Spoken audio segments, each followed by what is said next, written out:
Bonjour et bienvenue dans Fair Play, l'émission des sports insolites. Pour ce premier numéro, nous avons la chance d'être reçus au château La Chaise, près de Bordeaux, un lieu chargé d'histoire construit fin du 19e siècle par un noble passionné de botanique. Aujourd'hui, nous parlerons trollball et escrime grand siècle avec une démonstration piquante en direct du plateau. Des sports où le costume et l'épée sont de mise, avec comme invitée la présidente de l'association Les Fines Lames du Médoc, Isabelle Lucac.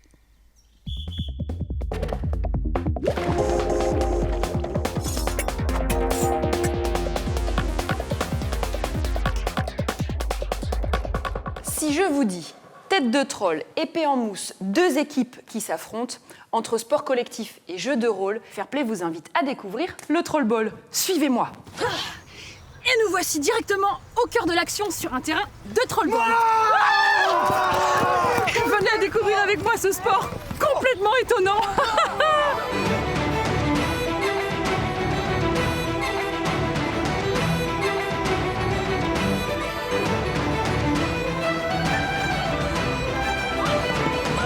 Le trollball, c'est un mélange assez subtil et délicat entre le football américain et le jeu de rôle grandeur nature, ce qui explique que c'est un jeu de balle en équipe et les armures et les armes en latex. Il y en a beaucoup qui comparent ça à l'adaptation dans la vie réelle du jeu de plateau et du jeu vidéo Blue Ball. Les règles du trollball, c'est difficile à expliquer parce que chaque association partout en France et dans le monde a sa petite variante locale.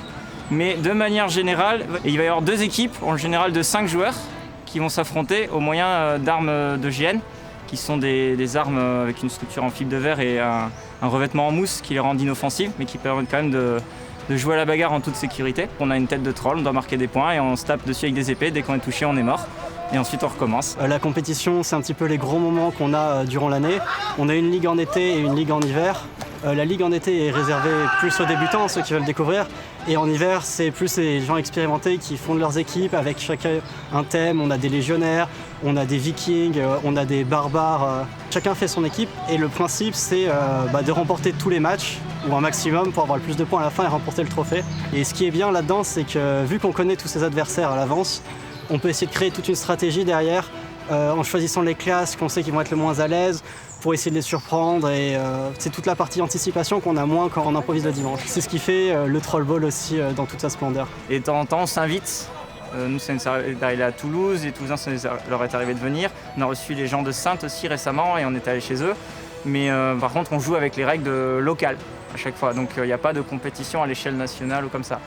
Alors moi je suis venue au trollball pour la première fois parce qu'on m'en a parlé pendant un cours d'escrime médiéval. Je fais des AMHE et donc c'est un camarade qui m'a proposé de venir essayer et j'étais très contente de venir essayer parce que j'aime beaucoup le jeu de rôle et l'escrime, donc ça mêlait les deux. L'anecdote sur l'équipe Les Loups des Neiges, là dont il y a pas mal de membres derrière moi, qui à l'époque, la première fois qu'ils venaient, il y a 4 ou 5 ans, à moi tout seul, je pouvais tous les tuer sur le terrain. Et puis là, cette année, ils sont champions de la Ligue maintenant, donc une belle aventure pour eux qui ont pu progresser. Ils se sont fait des costumes de mieux en mieux, ils ont amélioré leur stratégie, leur jeu de groupe, ils ont intégré des nouveaux et voilà, la coupe quoi derrière, c'est chouette.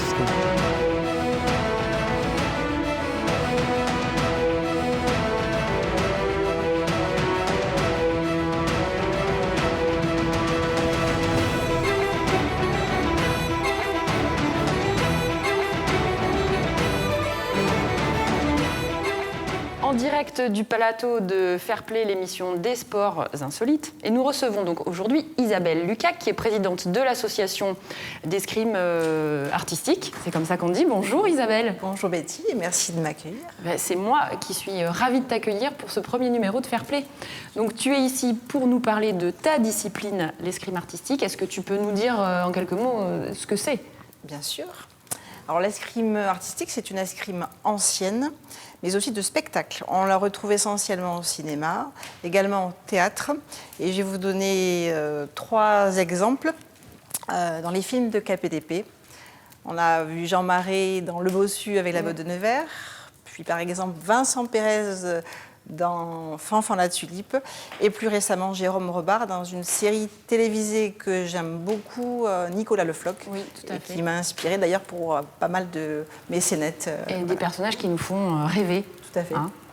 Est-ce qu'il y a des différences fondamentales avec l'escrime traditionnelle ? Oui. Alors l'escrime artistique, c'est une escrime qui est chorégraphiée, qui se fait en costume, sans protection aucune, si ce n'est des gants, et entre partenaires, dans des châteaux ou autres lieux, on va dire, historiques ou liés au spectacle. Alors que l'escrime traditionnelle, c'est un combat, je dirais, qui est improvisé, un combat pour toucher un adversaire, et ça se fait sur une piste bien rectiligne. Mais est-ce qu'on peut imaginer que du coup, enfin, il n'y a pas de compétition dans l'escrime artistique ? Même si l'esprit n'est pas à la compétition, Ouais. il existe quand même des championnats en D'accord. France, il existe des championnats du monde. Et on a eu l'opportunité en 2012 de participer au championnat du monde au Portugal. Ah, Et en plus, c'était une belle aventure. On est revenu avec une médaille d'argent et donc le titre de vice-champion Ah du bah monde c'est- dans la catégorie mouvement d'ensemble. c'est super. Voilà. Vous êtes la fierté de notre région et du Médoc. Ça fait c'était un bel événement. Oui, voilà. disons-le comme ça. Est-ce que tu peux nous dire un petit peu combien de personnes sont licenciées dans ton association et pratiquent ce sport régulièrement ? Alors, au Philharmonie Médoc, on est une moyenne de 30 personnes. Et il y a une belle mixité.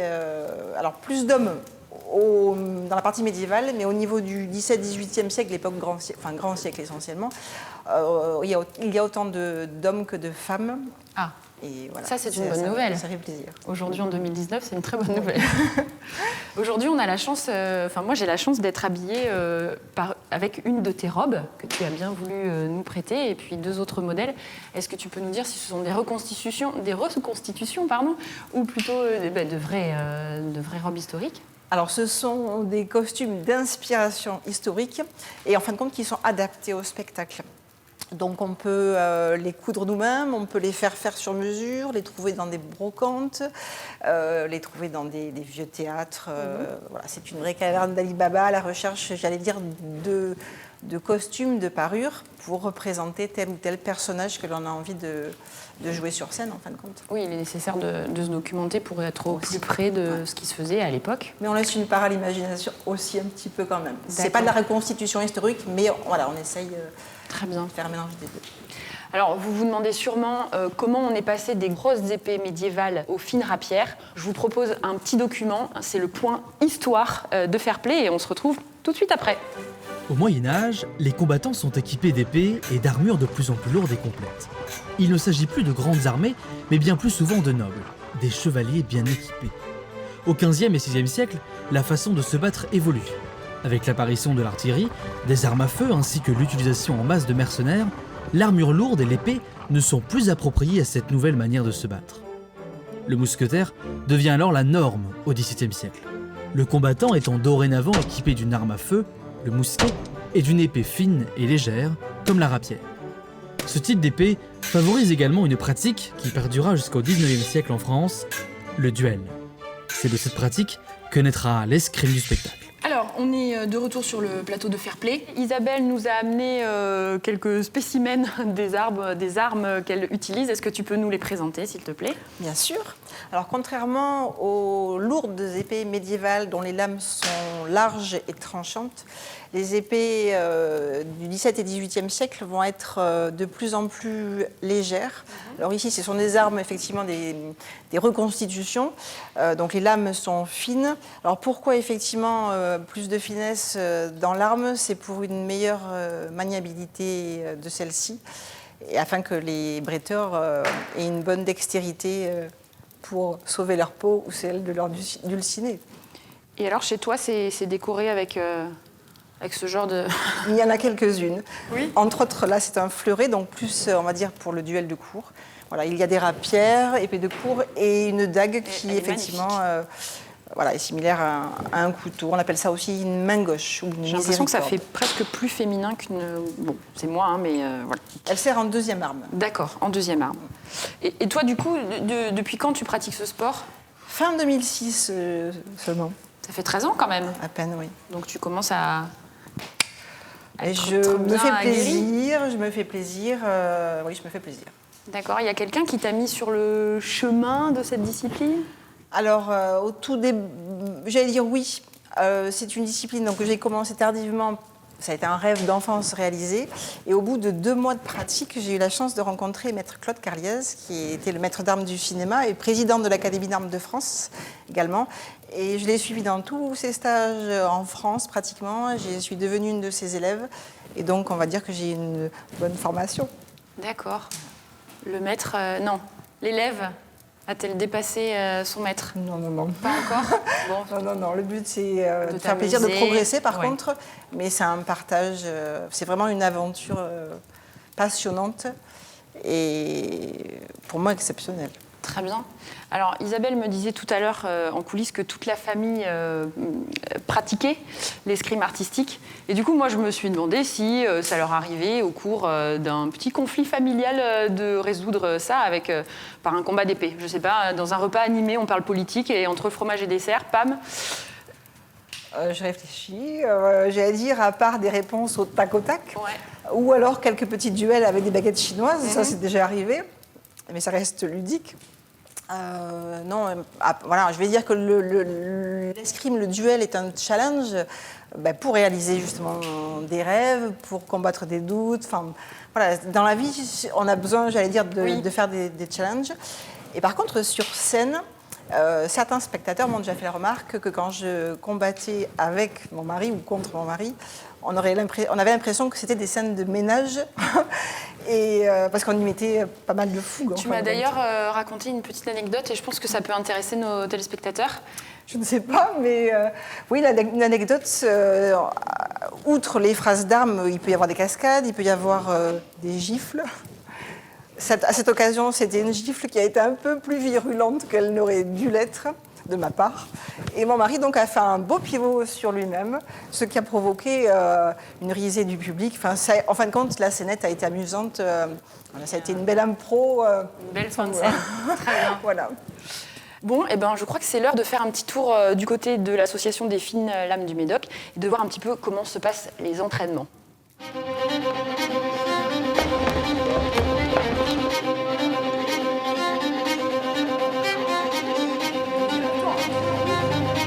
Alors, on fait de l'escrime artistique et de spectacle, c'est-à-dire en fait les règles, tout est appris par cœur. C'est-à-dire que pour monter un combat, effectivement, il n'y a pas de touche, puisqu'on va faire comme de l'escrime du cinéma. Donc toutes les phrases d'armes sont toutes apprises par cœur. Il faut savoir qu'une minute de combat, on va mettre 6 mois à l'apprendre par cœur pour pouvoir, une fois qu'on joue devant le spectateur, ou devant la caméra, être très précis, voire 5 mm de la peau par exemple. Et donc toute cette précision ne s'acquiert que par de la répétition, de la phrase d'armes. Toujours sur le faible avec le fort, d'accord ? Pour le combat médiéval, c'est plus de l'escrime, du coup c'est du combat médiéval. Effectivement, là on va à la touche, puisqu'on est en armure, donc on a soit un équipement propylène, c'est-à-dire coquet, moderne, soit après en prestation on est armuré en acier, donc on peut taper. Si on est des épées en acier, on a une armure en acier, donc on tape, il n'y a aucun souci.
N'allez pas vous faire de mal, j'ai encore besoin de vous pour défendre ce sport si beau. Par contre, alors moi j'ai toujours rêvé de faire ça. C'est... tac. Vous l'avez compris, Fair Play c'est déjà terminé. On se retrouve bientôt pour un prochain numéro et je vous parlerai du bilboquet japonais et de la course au fromage. Ça va être génial. Tac. On peut presque couper du fromage avec ça.